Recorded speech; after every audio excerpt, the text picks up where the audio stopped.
Morning all, it's Marc de Bruin again, simplifyinglife.com.au. Quick video today. I'll keep it quick, I promise. Just to give you a quick technique that I often use with clients to stem the effects of stress and anxiety. Now it's a quick one, it's stress busting 101, but it does work and it works quite well. It's called S.T.O.P and it's an acronym, so the letters are S.T.O.P.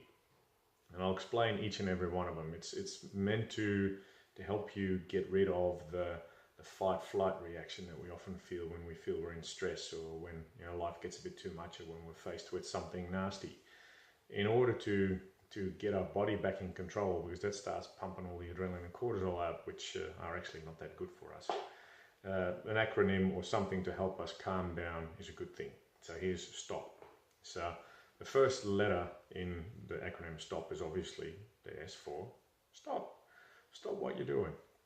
Just stop right there, right then. Usually we'll find ourselves having all sorts of weird thoughts about what could go wrong, catastrophizing, you name it.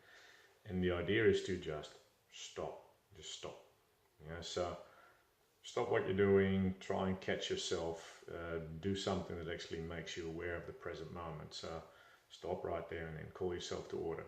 In the olden days, sometimes it would be to pull an elastic band around your wrists. They would have that little trick. I actually have on my phone, I have a device called Mind Bell, and I'm not endorsing it in whatever way, shape or form. I quite like it.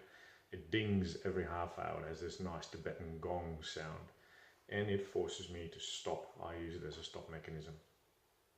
The second word, or the second letter in the acronym STOP, is to take, the T for take a breath. So take a really deep breath.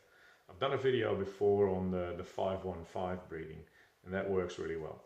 So in for a count of 5, a second hold, and then out for a count of 5, a second hold at the bottom, and then back up. And do that about 5 or 6 times. So you'll roughly be breathing for about a minute or so. That completely centers you back into the here and now if you do it well. That type of breathing. And there's more to it. It's called resonant breathing. Look at one of my other videos, read up on it. It's interesting stuff. So stop, take a breath. The O in STOP stands for observe. And observe is observe what's going on. Right here, right now. Observe your thoughts. Remember that thoughts are not real. They're not, well, they are real, but they're not facts. What you are thinking is not a fact. You're thinking it. And your body doesn't realize that perspective. Whatever your brain and body think, they think is completely real and are facts, and it's generally not true. So observe your thinking. Remember that thoughts are not facts, and that thoughts are often impermanent. They will go away. Observe your breathing. You're doing that anyway with the take a breath part. But also start observing your emotions. What goes through you. You don't have to do anything with it. Just observe. Just be there with those emotions, with those feelings, and just let them go through. And the third thing that comes with that is, what does that do to your body? So you're trying to observe your thoughts, realizing that they are thoughts, not facts. You're aiming to focus on your emotions. Just feel them deeply, just feel them. They might be scary, but you'll feel them anyway. And then observe what your body does with that. You can feel your body, and I've done a video on that one as well, how the body translates our emotions into certain physical expressions. So feel that too. Where does it sit? Does it put a vice around your head?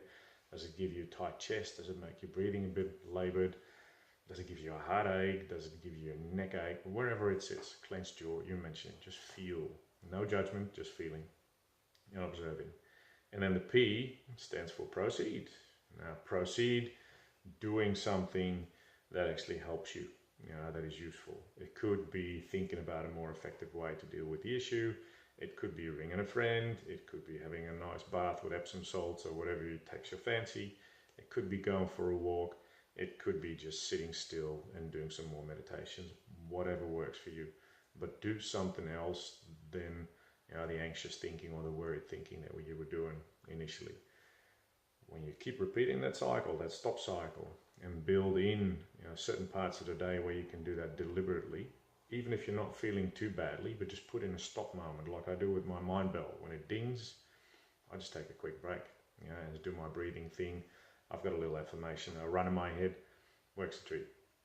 Try and do the same thing. Come up with something that works for you. So you can initiate that whole stop process. And I bet you there's loads of science about that. It will work at some stage because it lowers the level of reactivity in our body, which ultimately will, lessen the amounts of cortisol and adrenaline running through our system, which will make your brain, think a bit clearer, less affected by fight, flight, freeze, or faint. And ultimately, once you keep it up, it becomes it's not a preservation mechanism, what the word is, a prevention tool. That's the word I'm looking for. It becomes a prevention tool as well. So you'll feel stressed less often, less heavily. Trust me, I've done it, it works. Science is with me on that one, and there's a lot of evidence to support this. So, S.T.O.P, stop, do it, and I'll look forward to hearing your comments and how you've been traveling with it. Enjoy your day.